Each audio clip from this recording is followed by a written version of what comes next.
The rule is today we start our Kings conversation with that performance from Richaun Holmes. Absolutely. It's the exact way I had to start the podcast. To start any other way would be malpractice. Just like the other night, I had to start with Harrison Barnes because that's something we just expect or just gloss over so much. Like Richaun is the focal point. I know De'Aaron had a phenomenal game. De'Aaron deserves all the credit in the world. I know other guys stepped up in major ways, and there's so much from last night's game to love and to unpack. But it starts with Richaun Holmes staying ready, stepping up into, in my opinion, the most difficult position on the team, which is backing up and replacing Domantas Sabonis. And he held his own. He did his job, put together the best performance from him of the season in his first start. Like, anybody who, whether you supported Richaun Holmes before or you've been just trying to figure out what's going on right now, you can't feel anything but pride for the performance that he put together, the energy that he showed, the hustle that he showed. And let me tell you this, like the video that they posted of him winning the DPOG chain and the celebration afterwards, they do that for everybody getting that chain. But his competition, the guys that are taking his job, Domantas Sabonis, Chimezie Metu, even Trey Lyles, all three of those guys have won the chain, some of them multiple times.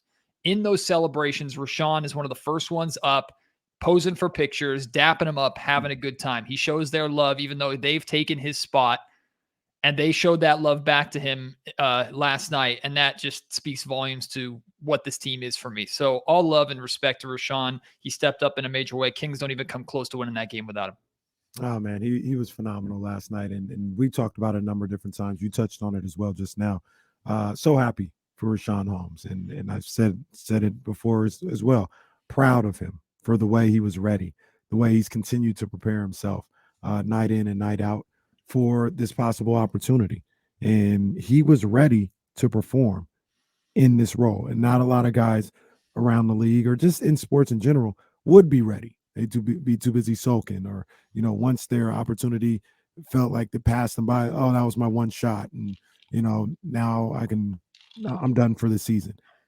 You can tell by the way he played and the way he was ready to go. That's not what he did. He continued to prepare himself, and that was just as big of a reason why he was able to perform that way last night. Morgan Reagan and Deuce Mason did a phenomenal job interviewing him after the game, and you could really, he got the opportunity to really speak and show the resiliency that, it's not just this season too. It's not just a guy who is struggling with the frustrations of trying to crack a rotation. You go back to everything he went through last year, from the getting poked in the eye 97 times to all of the horrific stuff that he went through off the floor that nobody should have to deal with. Like, he has been in an uphill battle beyond just basketball for the last year and some change. And I hope last night, it doesn't erase everything, but I hope last night was a little bit of vindication for him.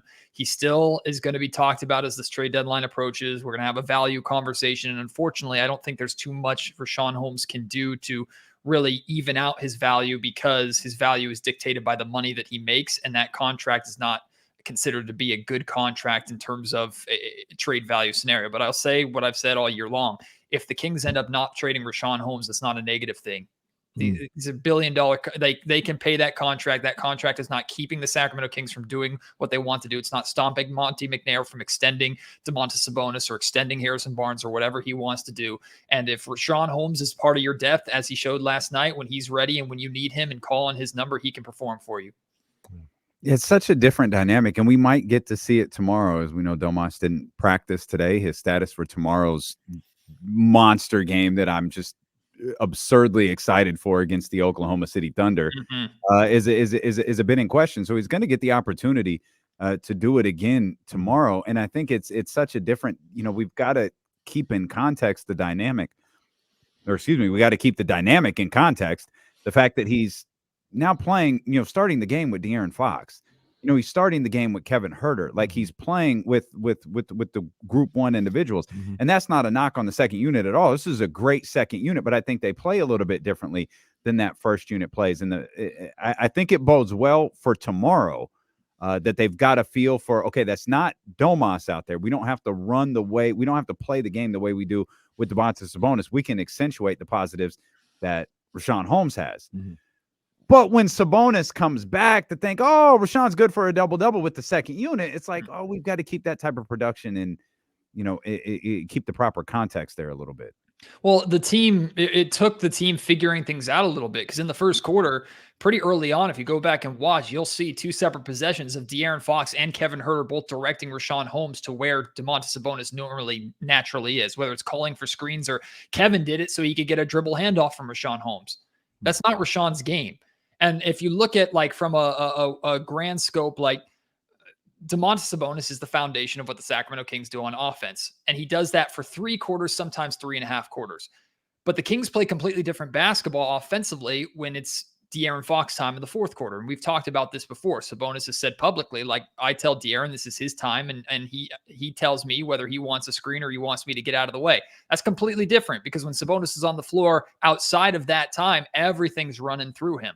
So what I saw the Sacramento Kings do last night, and a lot of it, it helped that De'Aaron Fox dropped 20 in the first half. They were playing through De'Aaron. It was less dribble handoffs and high post through your big man. It was De'Aaron kind of controlling traffic, and the rest of the team started to play off of that and then turned in the second half performance. And once that happened, Richaun Holmes' game started to open up a little bit because that's where he could become Mr. 7 of 7, floaters in the lane, second chance opportunities, trying to crash the glass. That's where Richaun, I think, was freed a little bit. Instead of trying to fit a system, he was just playing his game that we've seen over the last few years complements De'Aaron's game when it's the De'Aaron Fox show. Now, you don't want to have to lean on De'Aaron Fox for 82 games a year, but when you need De'Aaron to step up last night, when your other star is out, De'Aaron delivered and the guys around him delivered. That's why the third quarter means so much to me, D'Lo, is De'Aaron drops 20 points in the first half. You think, okay, he's going to probably have to play 40 minutes and drop 40 to 50 for the Kings to have a chance to win this game. Sacramento scores 29 points in the third quarter. De'Aaron had 2 of them, and he rested the final 4 minutes and 37 seconds of that third quarter. Like, shout out the rest of the Kings team for stepping up offensively and carrying that weight so that De'Aaron could be rested for the fourth quarter. And they didn't even really need fourth quarter De'Aaron Fox because the Kings as a team kept up what they were doing. That with the second quarter, holding the Lakers to 21 points and just 10 points in the paint after the really bad first quarter that they had. I mean, those quarters alone, take screenshots of those and put them up on the wall of fame for Sacramento this season.